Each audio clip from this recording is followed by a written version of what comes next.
Argentina বনাম Switzerland. সেই ম্যাচে আর্জেন্টিনা জিতেছিল ঠিকই, কিন্তু এবার ফুটবলের নিয়ম নির্ধারণকারী সংস্থা আইএফএবি এর এক বক্তব্যে পুরো ম্যাচে ভার সিদ্ধান্ত প্রশ্নের মুখে। যে সিদ্ধান্তে সুইজারল্যান্ডের এমবোলো লাল কার্ড দেখে মাঠ ছাড়েন, সেটিই নাকি সঠিক ছিল না।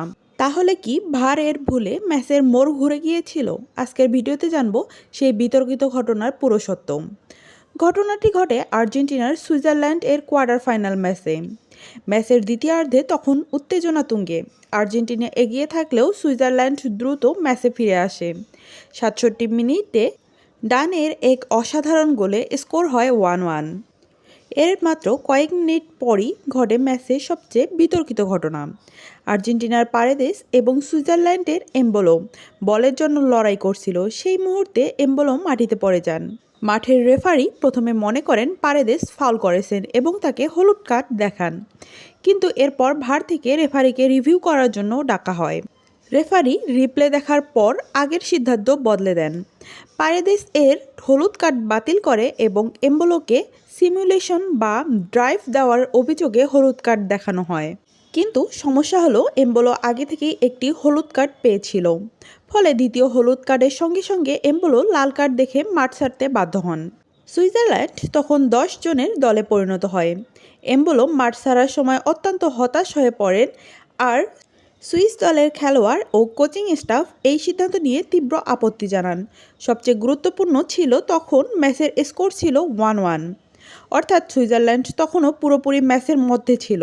কিন্তু একজন খেলোয়াড় কমে যাওয়ার পর পরিস্থিতি বদলে যায়। শেষ পর্যন্ত ম্যাচ অতিরিক্ত সময়ে গড়ায় এবং আর্জেন্টিনা 2 গোল করে 3-1 ব্যবধানে সুইজারল্যান্ডকে হারিয়ে সেমিফাইনালে চলে যায়। এখন আসি সবচেয়ে বড় প্রশ্নে, ভার কি এমবোলোকে লাল কার্ড দেখানোর জন্য এই ঘটনার রিভিউ করতে পারত? গত 28শে জুলাই আইএফএবি এই বিষয়টি নিয়ে নতুন ব্যাখ্যা দেয়। আইএফএবি এর বক্তব্য অনুযায়ী মিস্টেকেন আইডেন্টিটি বা ভুল খেলোয়াড়কে কার্ড দেখানোর ক্ষেত্রে ভার হস্তক্ষেপ করতে পারে, কিন্তু সেই নিয়ম ব্যবহার করে মাঠের রেফারির দেওয়া সিদ্ধান্তের অপরাধের ধরনই পরিবর্তন করে দেওয়া যায় না।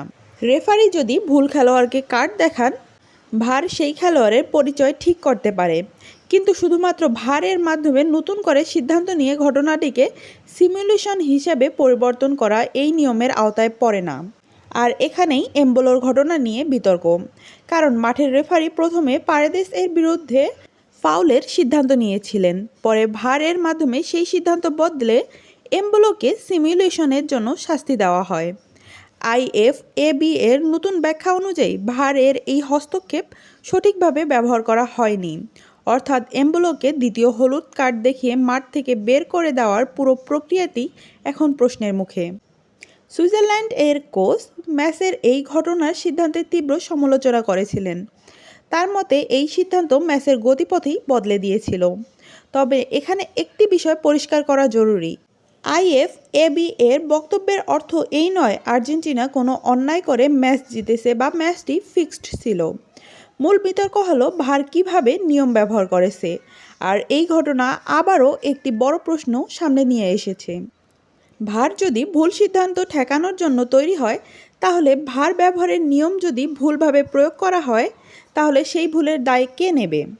আর্জেন্টিনা শেষ পর্যন্ত ম্যাচ জিতে বিশ্বকাপে শেষ 4 নিশ্চিত করেছিল, কিন্তু এখন আইএফএবি এর এই ব্যাখ্যার পর সুইজারল্যান্ডের সমর্থকরা আবারও সেই ম্যাচের বিতর্কিত মুহূর্তটি নিয়ে আলোচনা শুরু করেছে। আপনার কি মনে হয়, এমবোলোকে কি সত্যি লাল কার্ড দেখানো উচিত ছিল, নাকি ভার এখানে নিয়মের সীমা অতিক্রম করেছে? কমেন্টে আপনার মতামত জানান এবং এমন আরও ভিডিও পেতে আমাদের চ্যানেলটিকে সাবস্ক্রাইব করুন। ধন্যবাদ।